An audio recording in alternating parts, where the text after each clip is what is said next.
개인투자들은 안 떠났습니다.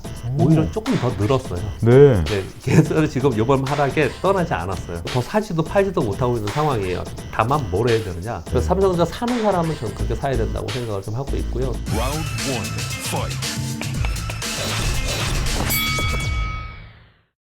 박종훈의 경제한방 교보증권 박병창 부장님과 함께하고 있는데요. 지금 아마 주식 투자하신 분들 많은 고민이 있을 겁니다. 예. 지금 이렇게 조정을 받았으니까 예전에 그렇게 비싸 보였던 주식이 이제 좀 싸졌네. 지금 들어가야 된다라고 예. 말씀하시는 분들도 있고 아직도 지금 이 위기가 진행 중이기 때문에 아직은 좀 더 두고 봐야 된다 이렇게 얘기하신 분들도 있는데 이게 박스권이든 하락장이든 심지어 이게 상승을 앞둔 거든 대응 전략이 결국 중요한 게 아닐까 싶은데요. 어떻게 네. 대응해야 되나요? 그걸 알면 다 돈 벌죠. 이제 어려운 얘기지 않습니까? 그런데 어렵지만 판단해야 된다는 거죠. 네. 어렵지만 판단해서 내가 액션을 취하지 않으면 그러면 아무것도 안 되는 거예요. 사실은 액션을 취해야 되는 게 맞거든요. 근데 제가 지난주에 뭐 기사에 신문 기사인가 이렇게 봤더니 이런 표현을 해놨더라고요. 타이틀이 이래요. 큰 제목이 더 사지도 떠나지도 못해. 제목이 그렇더라고요. 네. 더 살 돈도 없는 건가요, 그 뜻은? 예탁금이 줄어들었을까요? 떠났을까요? 안 떠났어요. 예. 개인투자들 안 떠났습니다. 오히려 조금 더 늘었어요. 네. 예, 개인투자들 지금 이번 하락에 떠나지 않았어요. 네. 그런데 강력하게 사느냐? 그러지 않아요. 오, 그러니까 네. 사지도 못하고 빼지도 못하고 지금 있는 상황이래요. 지금 지난 1월에 고점을 찍을 때 개인투자들 한 달 동안 얼마 샀냐면 22조 원 샀습니다. 네. 3월에 하락했었거든요. 1월부터 2월, 3월까지 하락했어요. 그때 3,000포인트 살짝 깨졌어요. 네. 그때 얼마 샀냐면은 4.5조 정도 샀어요. 네. 요번에 하락하는 동안 9월에 요번에 떨어지는 동안 2.7조 샀습니다. 현저하게 줄었죠. 네. 자신 없는 거예요, 이제. 이제 자신이 없는 거예요. 돈, 네. 제가 보기엔 돈보다도 이제 훨씬 더 자신이 없어지는 거예요. 그래서 네. 이제 팔지도 못하고 팔고 여기서 떠나자니 이거 어떻게 어디서 복구해? 네. 복구 심리. 네. 그렇다고 여기서 내가 더 사? 자신이 없어. 이제 이러고 있는 상황인 거예요. 그래서 항상 시장에서는 시황이 탑다운 방식으로 하는 게 중요하다는 얘기를 우리 공부하는 측면에서 꼭 생각을 하셔야 됩니다. 보통 바텀업으로 얘기하면서 기업 그 탐방을 하는 애널리스트들, 스몰캡 애널리스트들 있잖아요. 이들은 시황에 때문에 신경질은 나지만 시황에 별로 신경을 안 써요. 그리고 그 기업만 봐요. 네. 그 기업만 보고 이 기업은 결국은 일시적이 늘 거고 그러니까 이제 들고 있으면 될 거야 그러면서 어쩔 땐 반토막 나기도 하고 정말 선수들인데도 불구하고 전문가임에도 불구하고 그럼 그렇게 바텀업을 하는 사람들이 분명히 있습니다. 전 세계 투자 그룹들 중에도 그렇게 바텀업으로 투자하신 분들이 있어요.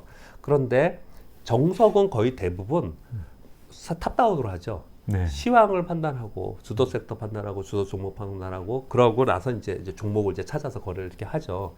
주도 섹터 안에 예를 들어서 지금 이번 시장에서 2차 전지만 그렇죠. 수익 났어요. 네. 그래서 오늘 아까 우리 직원 중에 한 명 그런 얘기 하더라고요. 08년도에 리먼 브러스가 그 파산이 08년도에 났죠. 네. 근데 실제로 서프라임 모기지 사태 2007년 네. 12월 가을 후반에 났죠. 네.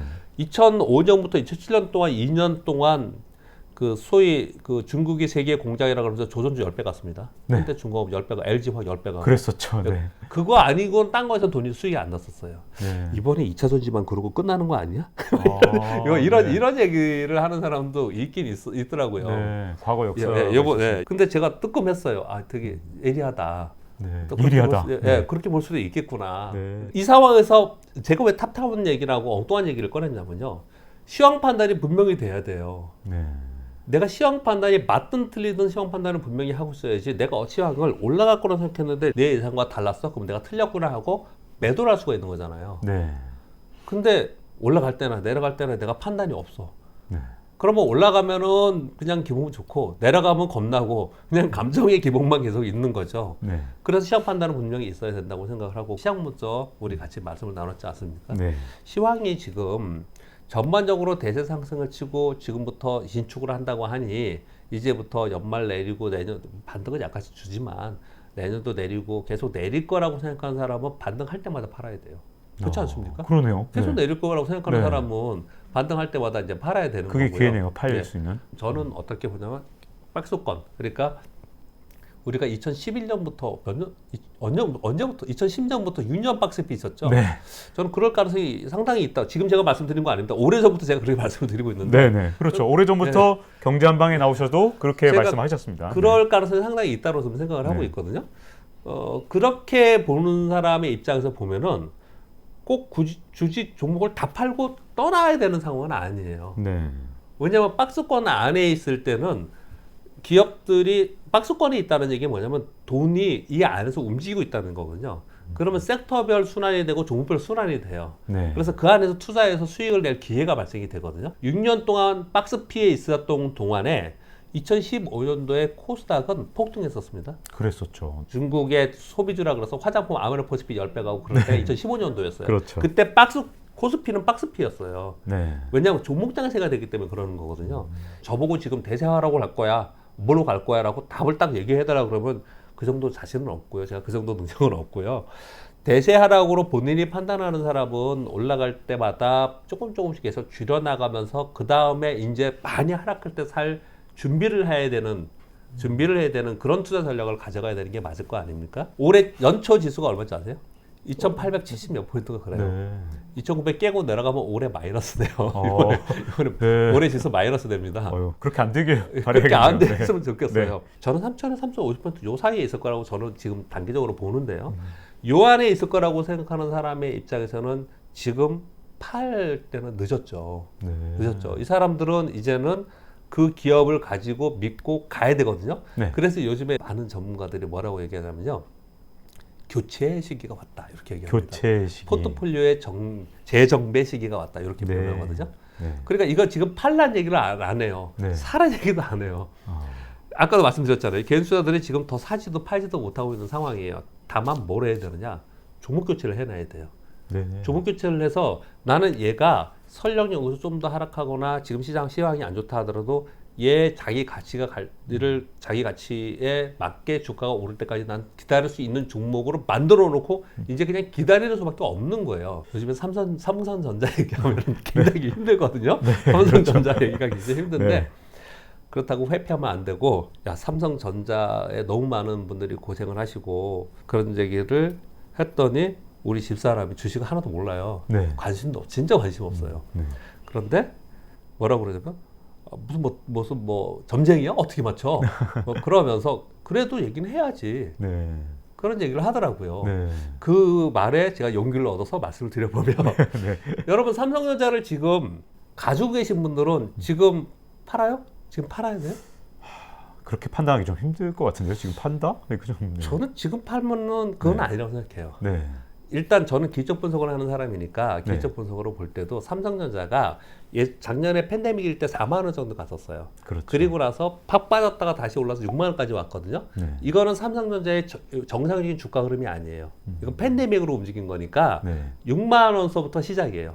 아. 6만 원서부터 9만 6천 원 갔는데 윗꼬리는 기적 분석 생각 안 하거든요. 네. 윗꼬리 빼고 9만 원까지 하면 3만 원 오른 거예요. 네.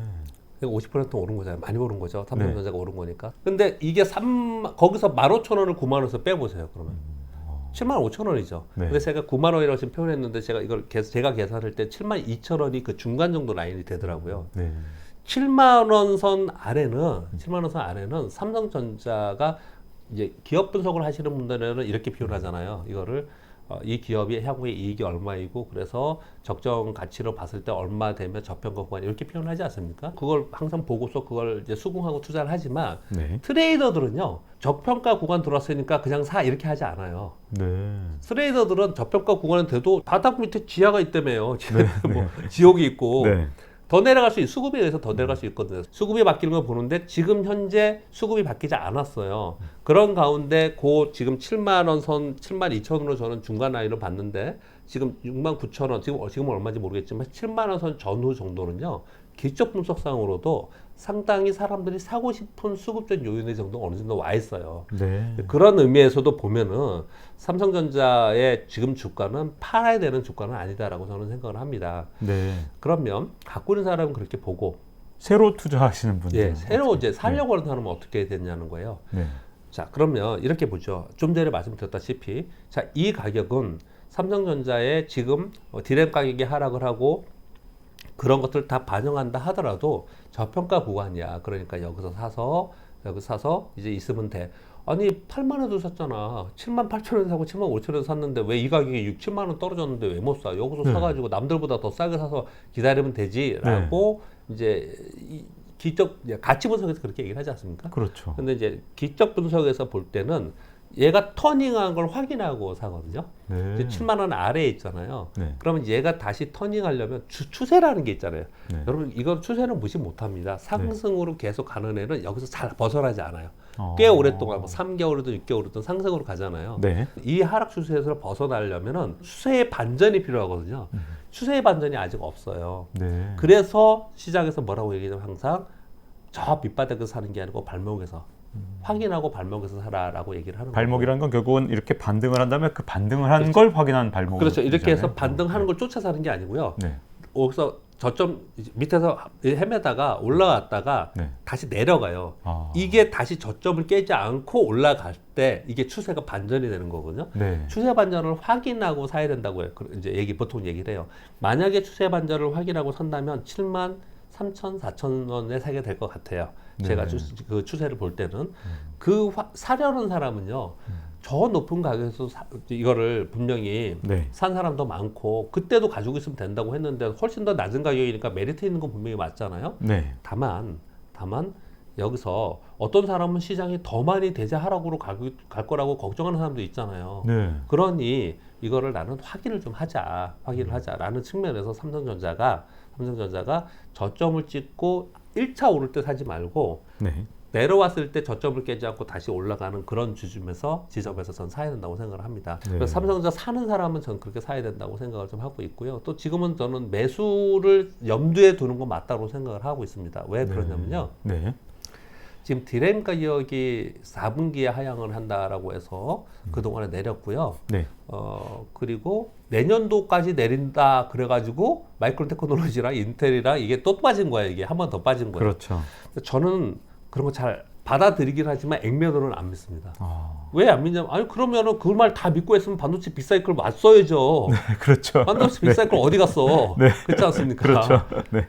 이런 추정이라는 게 반도체 빅사이클 얘기하면서 반도체 가격이 막 급등하면서 엄청나게 좋았을 때는 왜 그랬냐면은 공급망 차질로 인해서 반도체 가격이 이 유통이 안 되니까 비싸진 거잖아요. 네. 그러다 유통이 안 되니까 막 사재기에서 반도체를 재고로 막 쌓아 놓으니까 또 반도체 가격이 떨어진 거잖아요. 그렇죠. 네. 그러면 어느 순간 되면 재고도 이제 소진이 될 것이고 또 내년에 경기가 미국이 지금 얘기하는 것처럼 IMF 얘기하는 것처럼 경기가 정상적인 수준에서 회복이 되면 수요가 생기면서 또 내년에 우리 다시 한번 만나면 한번 볼까요? 그렇게 봤을 때 지금 반도체 가격이 고정 디램 가격이 떨어진 부분은 삼성전자 주가에서 상당 부분 반영을 하고 있어요. 지금요. 네. 그렇게 보면 여기서는 매수의 관점을 좀 서긴 사야 되는데 그냥 사지 말라라고 제가 표현을 하고 있는 거거든요. 네. 제가 삼성전자 가지고 정말 건들지 말아야 되는 종목을 가지고 제가 말씀을 감히 드렸는데요. 네.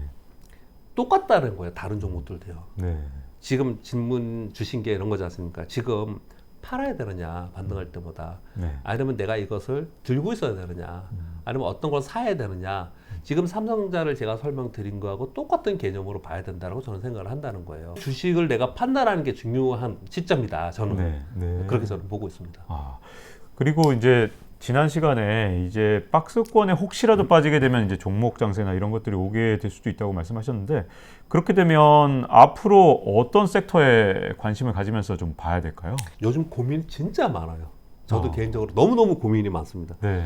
진짜 이것도 얘기하면 너무 길어지는데 첫 번째 고민은 올해 1월에서 3월에서 미국의 10년 만기 국제 수익률이 오르는 동안 성장주 하락하고 경기 민감도 올랐어요. 네.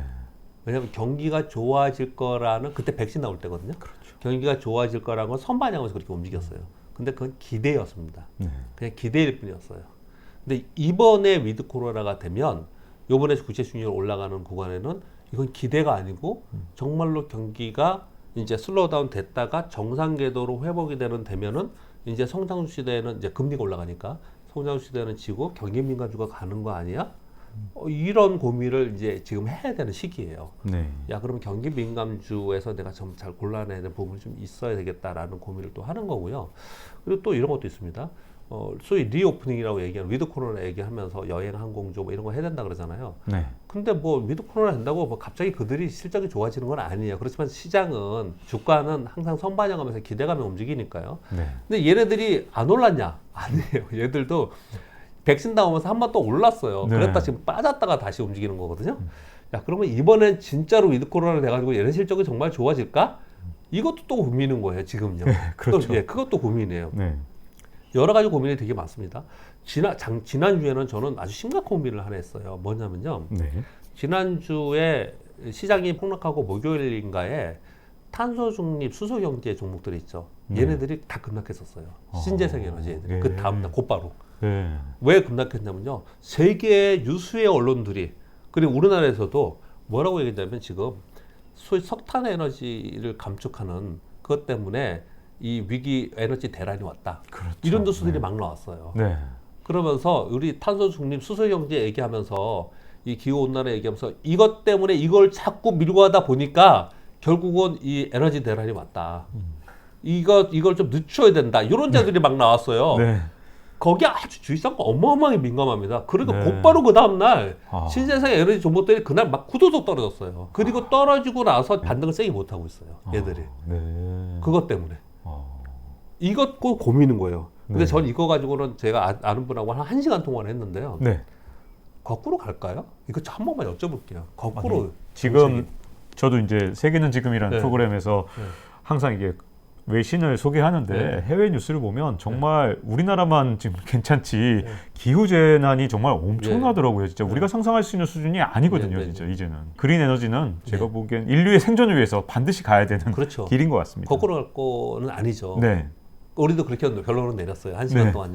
네. 근데 주가는 예민하게 그걸 반영을 하면서 그날 네. 빠졌단 말이에요. 네. 이것도 또 고민이에요. 그러면 이들을 계속 가져가야 되느냐, 내가 투자를 하고 가야 되느냐, 아니면 단기간에 또 심리적인 요인에서 얘네 헤매는 동안 딴 데 가서 놀아야 되느냐, 투자를 해야 되느냐, 이런 고민을 하는 거예요. 네. 이런 고민. 지금 고민이 여러 가지 굉장히 많아요. 그만큼 시장이 빠져서가 아니고요. 변화를 겪는 시기에 지금 와 있는 상황이거든요. 그래서 저는 결론을 어떻게 내고 싶냐면요. 일단은 전체적으로 볼 때는 반도체 장비하고 자동차가 제일 저평가되긴 했더라고요. 네. 근데 저평가됐다고 주가가 오르는 건 아니에요. 주식은 그러니까 이제 그걸 그냥 막 살 수는 없고요. 네. 살 수는 없고 전반적으로 저평가 쪽도 봤죠. 아까 위드 코너라도 얘기했죠. 또 좀 뭐 기후 쪽 얘기를 했죠. 뭐 또 성장주냐 아니면 저기 뭐 경기 민감주냐 얘기를 했죠. 뭐 이런 것들이 지금 막 혼재되어 있어요. 그렇죠. 지금 막 혼재되어 네. 있는 그런 상황이에요. 이런 혼재되어 있는 상황 속에서는 자기 중심을 가져가야 되는데 일반적으로 저희 증권 업계에서 얘기할 때 일반적으로 편히 얘기할 수 있는 건 다 위드 코로나를 얘기를 해요. 지금은. 네. 저는 위드 코로나 주식을 보고는 있고 투자도 하긴 하지만 조금 하지 거기에 주력으로 하고 싶은 마음은 사실은 없어요. 저는 그렇거든요. 네. 근데 왜 이 맛을 먼저 전제를 하냐면 저는 저대로 다른 거 투자하고 있는데 위드 코로나만 가버릴 수도 있어요. 왜냐하면 위드 코로나가 지금 모두 다 밀고 있기 때문에 그렇죠. 시장은 심리가 작용하거든요. 네. 각 증권사 애널리스트 하우스에서 나온 자료들 봐요. 네. 다 추천을 예, 해드리고. 다 위드 네. 코로나 추천하고 있어요. 네. 그러면 또 이제 글로 막 돈이 몰려가면 쏠 일이 있을 수 있으니까 그거를 빼면 안 될 거라고 생각을 해요. 네. 그거 외에는 저는 어떻게 생각하냐면요.